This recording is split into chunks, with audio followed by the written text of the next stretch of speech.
کیا کبھی اس بات پر غور کیا گیا ہے کہ مخصوص آسمانی توانائیاں، مثال کے طور پر 26 مئی 2026 کی انرجی، آخر کس طرح چھپے ہوئے دشمنوں پر قابو پانے اور اچانک کامیابی دلانے میں مددگار ثابت ہو سکتی ہیں؟ بڑا دلچسپ سوال ہے نا؟ آج کے اس خلاصے میں ہم انہی آسمانی اشاروں اور ستاروں کی توانائیوں کا بالکل گہرائی سے جائزہ لیں گے۔ ستاروں اور سیاروں کی چال کو سمجھنا ہمیشہ سے ہی ایک کمال کا موضوع رہا ہے۔ تو آئیں بالکل غیر جانبدارانہ انداز میں دیکھتے ہیں کہ اس مخصوص دن آسمان میں ایسی کون سی تبدیلیاں رونما ہو رہی ہیں جو رکاوٹوں اور خوف کو جڑ سے اکھاڑ پھینکنے کا سبب بن سکتی ہیں۔ اس غیر جانبدارانہ جائزے میں سب کا خوش آمدید۔ آج ہمارا پورا فوکس 26 مئی کی پیش گوئی پر ہے۔ علم نجوم کے ڈیٹا کے مطابق یہ دن گہرائی سے مریخ یعنی مارس کی جارحانہ اور فتحانہ توانائی کے ساتھ جڑا ہوا ہے۔ فورکاسٹ کا دعویٰ ہے کہ مریخ کی یہ پاور زندگی میں ایک نیا جوش اور زبردست طاقت بھر دیتی ہے۔ یہاں ہم کسی مخصوص عقیدے کی حمایت بالکل نہیں کر رہے ہیں، بلکہ صرف اور صرف ان معلومات کو سامنے رکھ رہے ہیں جو ان ستاروں کے حوالے سے کلیم کی گئی ہیں، تاکہ اس ڈیٹا کی ایک مکمل اور کلیئر پکچر سب کے سامنے آ سکے۔ ٹھیک ہے، تو اب اس سفر میں آگے بڑھتے ہیں اور دیکھتے ہیں ہم کن پہلوؤں پر بات کریں گے۔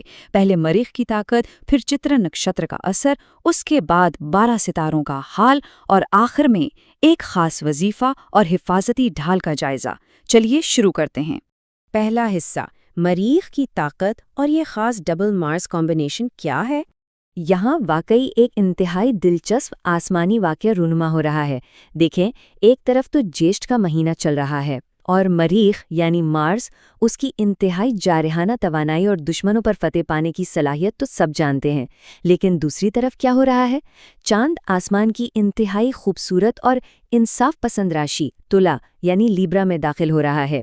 اب جب ایک مارس کے دن چاند ایسی انصاف پسند راشی میں آتا ہے اور ساتھ ہی مریخ کا نکشتر بھی وہاں موجود ہو، تو فورکاسٹ اس کو ایک نہایت ہی طاقتور ڈبل مارس کمبینیشن قرار دیتا ہے، مطلب ایک زبردست ملاپ جو زندگی میں ایک مضبوط اتھارٹی اور قوت کا اشارہ سمجھا جاتا ہے۔ اور یہ سلائیڈ بہترین طریقے سے واضح کرتی ہے کہ اس ڈبل مارس کمبینیشن کا عملی شعبوں پر کیا اثر ہو سکتا ہے۔ فورکاسٹ کے ڈیٹا کے مطابق جو لوگ ریئل اسٹیٹ، کنسٹرکشن یا ڈیفنس جیسے شعبوں سے وابستہ ہیں، ان کے لیے یہ وقت بہترین سمجھا گیا ہے۔ ساتھ ہی سپورٹس، انجینئرنگ اور قانونی فیلڈز کے لیے بھی یہ توانائی کافی مفید بتائی گئی ہے۔ ایک اور پوائنٹ جو یہاں ہائی لائٹ کیا گیا ہے وہ ہے لکی کلر، سرخ یعنی ریڈ اور کورل اورنج۔ اور ہاں، آگے بڑھنے کی رکاوٹوں کو دور کرنے کے لیے ایک عملی قدم بھی تجویز کیا گیا ہے، کسی غریب یا ضرورت مند کو لال رنگ کا کھانا کھلانا۔ یہ اس فورکاسٹ کا ایک اہم حصہ ہے۔ دوسرا حصہ چترا نکشتر کا اثر، جو مواقع کا چمکتا ستارہ کہلاتا ہے۔ اب یہاں سب سے دلچسپ بات جو اس سلائیڈ میں سامنے آتی ہے وہ یہ ہے کہ چترا نکشتر کو دی اسٹار آف اپرچونٹی یعنی موقع کا ستارہ مانا جاتا ہے۔ اسے ایک شاندار چمکتے ہوئے ہیرے، ایک بریلینٹ جول سے تشبیہ دی گئی ہے۔ اس علاماتی ہیرے کا مطلب یہ بتایا گیا ہے کہ یہ انسان کی شخصیت میں بالکل ایک نئی چمک پیدا کرتا ہے۔ فورکاسٹ کا کلیم ہے کہ اس ستارے کی توانائیاں اچانک ہونے والے منافع اور دشمنوں کی ہر چال، ہر حسد کے مکمل خاتمے کا اشارہ ہیں۔ اگر کسی کا گزشتہ دنوں سے چھپے ہوئے دشمنوں یا قانونی معاملات سے ٹکراؤ چل رہا ہے، تو پیشگوئی کہتی ہے کہ اس نکشتر کی موجودگی ان مسائل پر اچانک فتح دلا سکتی ہے۔ تیسرا حصہ، 12 ستاروں کا حال۔ آئیے اب ہر راشی پر اس کے اثرات دیکھتے ہیں۔ چلیے آگے بڑھتے ہیں اور دیکھتے ہیں کہ یہ اثرات پہلی 4 راشیوں پر کیسے اثر انداز ہوتے ہیں۔ میش یعنی ایریس کے لیے فورکاسٹ دعویٰ کرتا ہے کہ یہ مکمل فتح کا دن ہے اور پارٹنرشپ کی جو بھی غلط فہمیاں ہیں وہ حل ہوں گی۔ ورش یعنی ٹورس کے لیے قرض اور بیماریوں سے نجات اور کورٹ کچہری میں فیوز ملنے کی پیشگوئی ہے۔ متھن یعنی جیمنی، ان کی لگن آخر کار رنگ لاتی دکھ رہی ہے، جس میں نئی انویسٹمنٹ سے منافع اور بچوں سے متعلق کوئی خبر شامل ہے۔ جبکہ کرک یعنی کینسر والوں کے لیے پراپرٹی اور گاڑی خریدنے کے شاندار مواقع بتائے گئے ہیں، اور یہ بھی ذکر ہے کہ ماں کی دعا ان مسائل کے حل کا بڑا ذریعہ بنے گی۔ یہ سب دکھاتا ہے کہ ان اثرات کا فوکس کتنا دنیاوی اور عملی ہے۔ اگر اگلی 4 راشیوں کا جائزہ لیا جائے تو سمہا یعنی لیو والوں کے لیے اعتماد کا آسمان چھونا اور بھائیوں کی مدد سے قانونی مسئلے حل ہونے کا ذکر کیا گیا ہے۔ کنیا یعنی ورگو والوں کے لیے دولت کی آمد اور پھنسے ہوئے پیسے کی واپسی کی نوید ہے۔ اب تلا یعنی لیبرا کے لیے آج کا دن تو ویسے ہی انتہائی اہم ہے، کیونکہ چاند اسی راشی میں داخل ہو رہا ہے۔ یہ ان کی لیڈرشپ اور چام کو کئی زیادہ بڑھا دے گا۔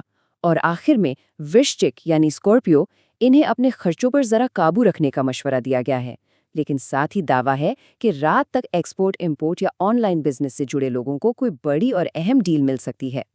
آخر میں آخری 4 ستاروں کی پیشگوئی دیکھتے ہیں۔ دھنو یعنی سیجیٹیریس کے لیے خواہشات کے پورے ہونے اور ڈبل منافع کے نئے ذرائع بننے کی پیشگوئی ہے۔ مکر یعنی کیپریکون والوں کے کیریئر میں ایک زبردست بوم، پروموشن اور کسی سینئر افسر کی مدد آنے کا تصور پیش کیا گیا ہے۔ کمبھ یعنی ایکویریس کو 100% قسمت کی حامیاری، کسی روحانی سفر پر جانے اور استاد یا والد کی مدد سے راستے صاف ہونے کی بشارت دی گئی ہے۔ لیکن مین یعنی پائسس کے لیے فورکاسٹ میں ایک واضح وارننگ موجود ہے۔ وہ کیا؟ کہ جلد بازی اور غصے سے سختی سے بچا جائے اور ڈرائیونگ احتیاط سے کی جائے۔ حالانکہ ان کے لیے بھی ریسرچ کے کاموں سے اچانک دولت ملنے کا اشارہ موجود ہے۔ چوتھا اور آخری حصہ، خاص وظیفہ اور حفاظت، ایک روحانی تحفظ کی ڈھال۔ تو سب سے اہم پوائنٹ یہ نکل کر آتا ہے کہ اس حفاظتی اورا کو آخر بنایا کیسے جائے۔ فورکاسٹ کے مطابق یہ ایک ایسی ڈھال ہے جو دشمنوں کو نقصان پہنچانے سے روکتی ہے۔ وقت کی بات کریں تو یہ عمل مغرب یا عشاء کی نماز کے بعد کرنا تجویز کیا گیا ہے۔ اس کے 3 بالکل سمپل سٹیپس ہیں۔ پہلا سٹیپ 11 مرتبہ درود شریف پڑھنا ہے۔ اس کے بعد دوسرے سٹیپ میں 100 مرتبہ اللہ کے 2 انتہائی طاقتور نام یا کویو یا عزیزو پڑھنے کی ہدایت دی گئی ہے، اور آخری سٹیپ میں اپنے اوپر دم کرنے کا کہا گیا ہے تاکہ حفاظت اور دشمنوں پر فتح کا یہ پروسیس مکمل ہو سکے۔ دعویٰ یہ ہے کہ اس مخصوص ترکیب سے انسان کے گرد ایک ناقابل تسخیر یعنی ان بریکیبل حفاظتی گھیرا بن جاتا ہے۔ تو ہم نے آج کے اس مکمل جائزے میں دیکھا کہ آسمانی ستارے اور ان کی حالات کس طرح مختلف پیشگوئیوں کی بنیاد بنتی ہیں۔ ایک طرف مریخ کی جارحانہ فتح دلانے والی آسمانی طاقت کا ذکر ہے، تو دوسری طرف چترا نکشتر کے چمکتے ہیرے جیسے مواقع فراہم کرنے والے اثرات۔ ان تمام فیکٹس کے بعد ایک انتہائی اہم سوال دماغ میں ابھرتا ہے، وہ یہ کہ ان آسمانی پیشگوئیوں اور ان روحانی عملوں کو لوگ اپنی ذاتی مشکلات حل کرنے اور اپنے آگے آنے والی رکاوٹوں کو ہمیشہ کے لیے دور کرنے کے لیے کس طرح استعمال کر سکتے ہیں۔ کیا یہ آسمانی توانائیاں واقعی انسان کی تدابیر کو ایک بالکل نئی سمت دے سکتی ہیں؟ یہ ایک ایسی غور طلب سوچ ہے جو آج کے اس دن کو اور بھی دلچسپ بنا دیتی ہے۔ امید ہے آسمانی ستاروں پر مبنی یہ معلوماتی جائزہ سب کے لیے فائدہ مند رہا ہوگا۔